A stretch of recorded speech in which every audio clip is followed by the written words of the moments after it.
দিদি, অনেকদিন হলো একটা জিনিস খেতে খুব ইচ্ছে করছে, কিন্তু লজ্জায় কাউকে বলতে পারছি না। তুমি মাকে বলো না। কি জিনিস রে? এত লজ্জা পাওয়ার কি আছে? যা খেতে ইচ্ছে করছে বলেই ফেল। আমিও দেখব যদি তোর সাথে খেতে পারি। সেই যে গত মেলায় বাবা পাকা আঙ্গুর ফল কিনে দিয়েছিলেন, মনে আছে? সেই টক মিষ্টি আঙ্গুরগুলো আমার আবার খেতে ইচ্ছে করছে। হ্যাঁ রে, আমারও মনে আছে। অনেক দিন তো হয়ে গেল।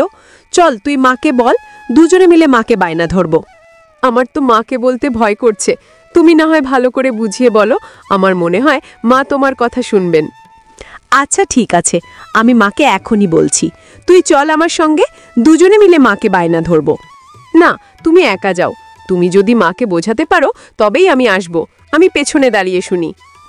ঠিক আছে, কিন্তু যদি আঙুর না এনে অন্য কিছু এনে দেন, তুই তখন মন খারাপ করবি না তো? মন খারাপ করব না, কিন্তু আমার তো শুধু পাকা আঙুরই চাই। তুমি মাকে সুন্দর করে বলো। আচ্ছা চল তবে মাকে গিয়ে বলি। আমাদের দুজনের বায়না নিশ্চয়ই বাবা ফেলবেন না। মা, একটা কথা বলবো? তুমি যদি বাবার কাছে আবদারটা করো তবেই হবে। তোমার কথা বাবা ফেলবেন না। কি এমন আবদার?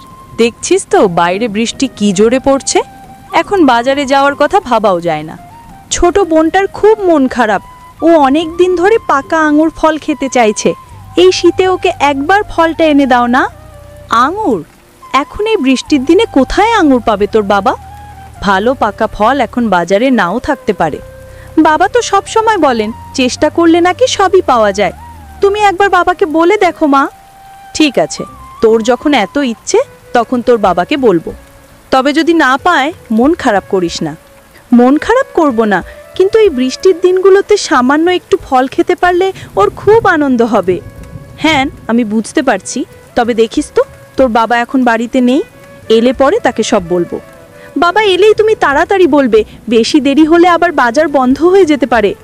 আচ্ছা, তোরে তো ভাব না কেন, তুই যা বাইরে গিয়ে দেখ তোর বোন কি করছে।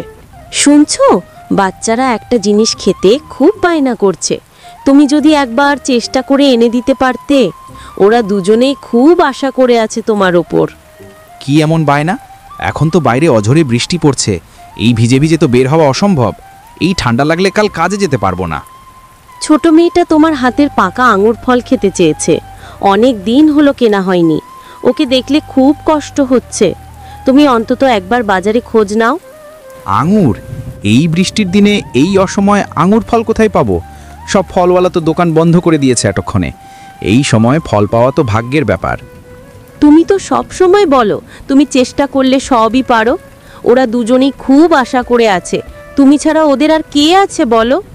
ওদের হাসি দেখতে আমিও সব করতে পারি, কিন্তু এই বৃষ্টির মধ্যে ভিজে ভিজে গিয়ে লাভ কি হবে? যদি না পাই ওদের মন আরও ভেঙে যাবে।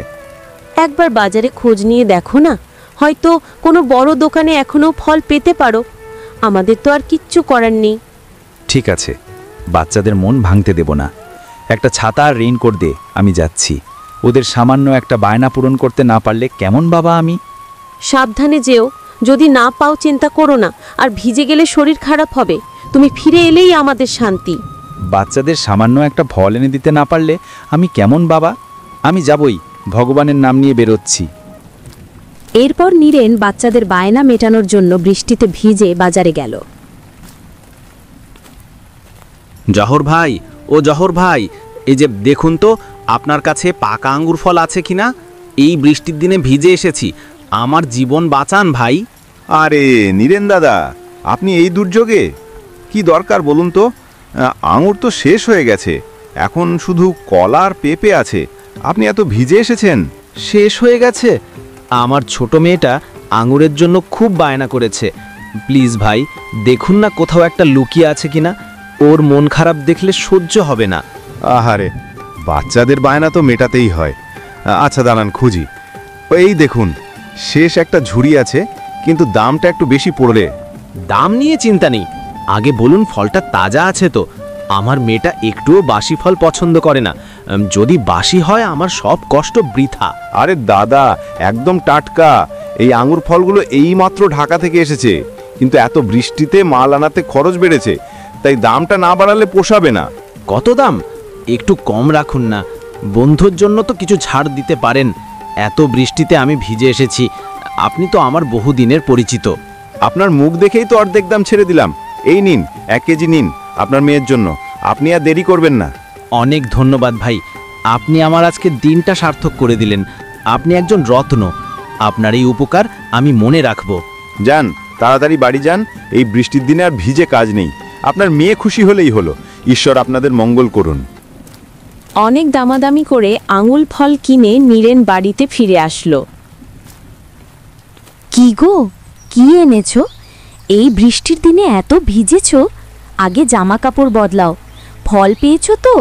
আমি তো ভেবেছিলাম তুমি খালি হাতে ফিরবে। এই দেখো ওদের পাকা আঙুর ফল। এই সামান্য ফল আনার জন্য বৃষ্টিতে ভিজেছি, তাতে কি? ওদের মুখে হাসি ফুটবে। বাহ, তুমি সত্যি খুব ভালো মানুষ। এত বৃষ্টির মধ্যেও তুমি হাল ছাড়োনি। তোমার এই ভালোবাসা দেখলে আমার বুক ভরে যায়। জহর ভাই খুব সাহায্য করেছে। ভাগ্যিস শেষ ঝুড়িটা তার কাছেই ছিল, না হলে এত কষ্ট করে আসাটাই বৃথা যেত। সে না থাকলে আজ আঙুর আনা হতো না। এবার তুমি তাড়াতাড়ি কাপড় বদলাও। আমি এই আঙুর ফলগুলো গুছিয়ে ওদের দিচ্ছি। ওরা দেখলে কি খুশি হবে, আমি আর অপেক্ষা করতে পারছি না। আমি কাপড় বদলে আসছি, তুমি ওদের খুশিটা আগে দেখো। এই বৃষ্টি ভেজা রাতে এটাই আমাদের সবচেয়ে বড় আনন্দ। ওদের হাসি আমার সব ক্লান্তি দূর করে দেবে। এত বৃষ্টির মধ্যে তুমি সুস্থভাবে ফিরে এসেছো, এটাই আমার কাছে সবচেয়ে বড় পাওয়া। তোমাকে ছাড়া তো সব অচল। সাবধানে না থাকলে চলবে কেন? সামান্য একটা ফল, কিন্তু এই ফলটা প্রমাণ করে সামান্য চেষ্টাও বড় আনন্দ দিতে পারে। ওদের খুশি দেখে আমার মন ভরে গেল। ওরা তো বাচ্চারা, ফলটার জন্যই এত অপেক্ষা করছে। আমি এবার ওদের ডাকতে যাচ্ছি। তুমি এসো, ওরা তোমাকে দেখলে আরো খুশি হবে। ওদের ডাকো, আর এই ঠান্ডা বৃষ্টির রাতে তুমি 1 কাপ চা করে দিও। এই আনন্দ উদযাপন করার জন্য গরম চা দরকার। দিদি, কি দারুণ ছিল আঙুরগুলো, তাই না? এমন টক মিষ্টি স্বাদ আর পাইনি। বাবা এত কষ্ট করে এনেছেন, আমার খুব ভালো লাগছে। একদম ঠিক বলেছিস। মনে হচ্ছিল যেন অমৃত খাচ্ছি। বাবার ভালোবাসা কত বড় সেটা আজ আবার বুঝলাম। এই দিনের আলোয় বাবার কষ্ট সার্থক হলো। তুমি মাকে বলার পর থেকে আমার বুকটা ধুকধুক করছিল। আমি ভাবতেই পারিনি বাবা এত বৃষ্টির মধ্যে ফল আনতে যাবেন। ভাবার মতো কষ্ট কেউ করতে পারে না। বাবার ভালোবাসা কত গভীর সেটা আজ আবার বুঝলাম। সামান্য একটা পাকা আঙুর ফল আমাদের কতটা আনন্দ দিল। আমরা দুজনেই খুব ভাগ্যবান। কাল বাবার জামা ভিজে গিয়েছিল দেখে আমার খুব খারাপ লাগছিল। মা তাড়াতাড়ি চা করে দিলেন। বাবা এখন কাজে যেতে পেরেছে তো? হ্যাঁ, সকালে বাবা সুস্থ শরীরেই কাজে গেছেন। কালকের আনন্দের জন্য বাবা সব কষ্ট ভুলে গেছেন। এখন আমরা বাবার জন্য প্রার্থনা করব। আজ আমি ঠিক করেছি, কাল থেকে আমি পড়াশোনায় আরও মন দেব। বাবা এত কষ্ট করেন আমাদের জন্য, আমারও কিছু করা উচিত। আমি ওইটাই ভাবছিলাম, বাবার পরিশ্রমকে মূল্য দিতে হবে। আমাদের ভালো ফলই হবে বাবার আসল পুরস্কার। আমরা মন দিয়ে পড়াশুনো করব। এই পরিষ্কার দিনে শুয়ে শুয়ে মনে হচ্ছে বাবা মা কত ভালো। আমরা ওদের জন্য কিচ্ছু করতে পারি না, ওরা আমাদের ভালোবাসা পেলেই খুশি। চল এবার একটু পড়ি, আর বাবা মায়ের জন্য অনেক ভালোবাসা নিয়ে কালকের দিন শুরু করব।